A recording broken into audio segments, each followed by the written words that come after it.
ทหารจังหวัดหนองบัวลำพูร่วมกับผู้นำท้องที่ท้องถิ่นและจิตอาสาลงพื้นที่ช่วยเหลือประชาชนที่ได้รับผลกระทบจากพายุฤดูร้อนวันที่ 19 เมษายน 2562 กองกำลังรักษาความสงบเรียบร้อยจังหวัดหนองบัวลำพูจัดกำลังพลชุดช่างร่วมกับผู้นำท้องที่ท้องถิ่นและประชาชนจิตอาสาบำเพ็ญสาธารณประโยชน์ลงพื้นที่ให้การช่วยเหลือซ่อมแซมบ้านเรือนประชาชนที่ได้รับผลกระทบจากพายุฤดูร้อนณบ้านเลขที่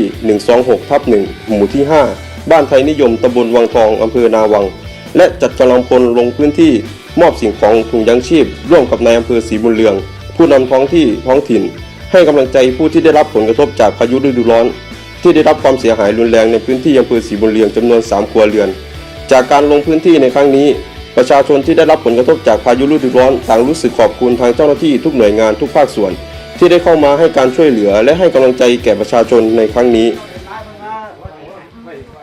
ดูแลน้องๆของยายใจยายนั่นกันดีใจครับดีใจ